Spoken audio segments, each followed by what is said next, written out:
Welcome to our Friday series, Is Music Important to God? And in this video, I'd like to talk about the Old Testament pattern of worship that was given by God to His covenant people, that is the nation of Israel, through the Mosaic Law. The main features of this pattern start with the Sabbath. That was the seventh day following 6 days of work. So no 5-day work weeks for these guys. The Sabbath was a holy day of rest, observed as a memorial of creation.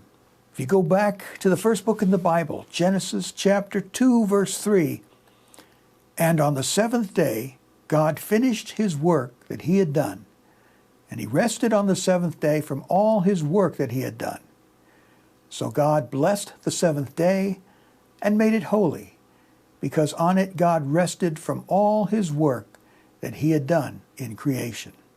And then we can go to the next book in the Bible, Exodus chapter 20, verses 8 through 11.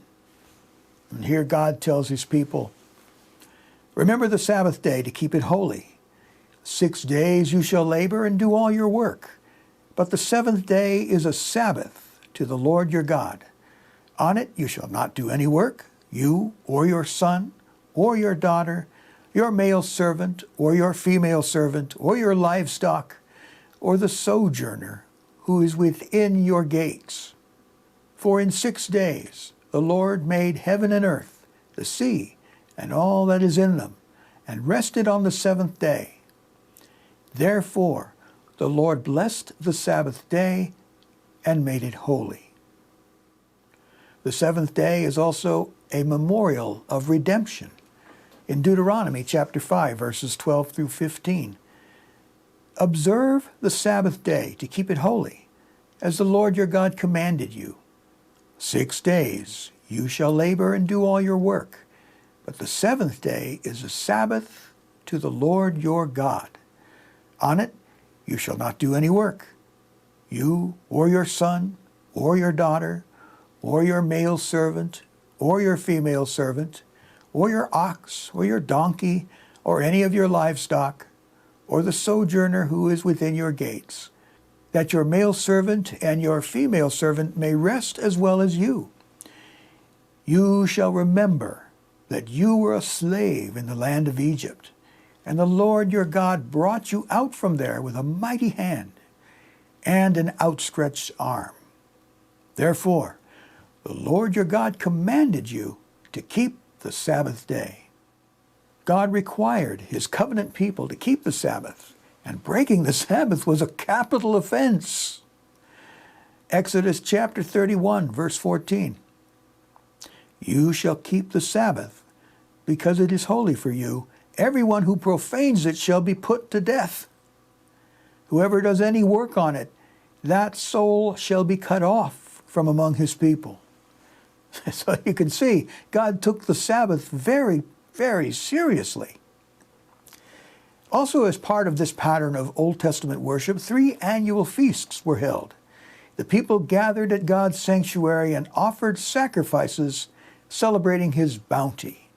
And so there was the Feast of the Passover, which commemorated the Exodus from Egypt. So you need to read the book of Exodus.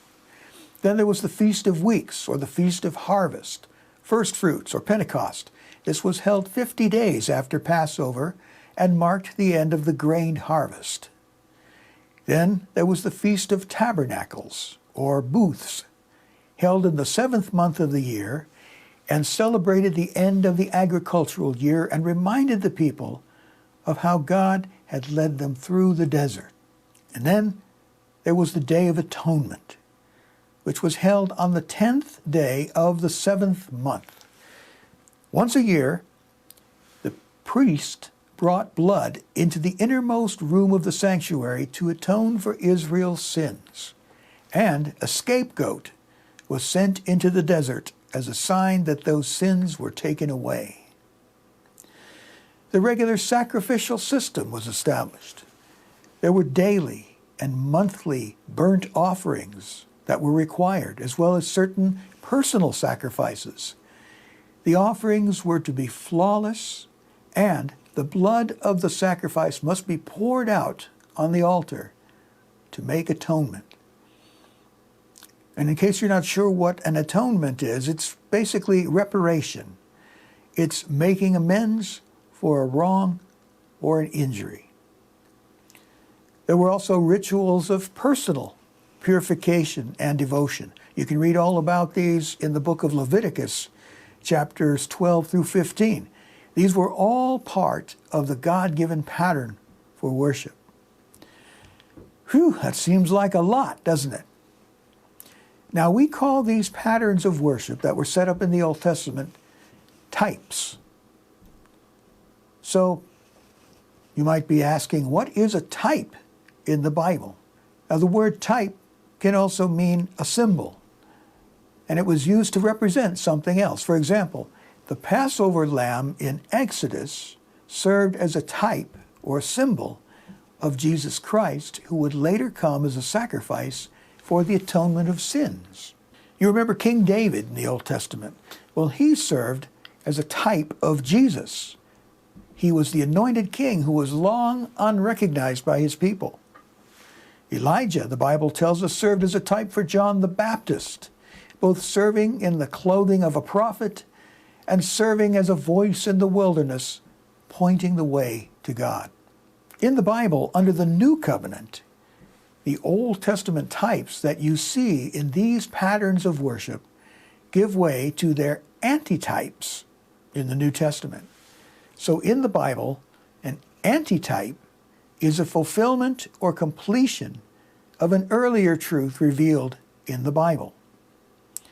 An antitype in the New Testament is foreshadowed by a type or its counterpart in the Old Testament. So in order to keep this video from getting very long, we're going to look at these antitypes in the next video. And then after that, we're going to go back to the Old Testament and focus on the musicians. But we wanted to set the stage, set the foundation for what we're going to be talking about when it talks about musicians in the Old Testament. Thanks for watching. I encourage you to subscribe to the channel. Also like this video. It helps the channel if you do that. And I'll talk to you in the next one.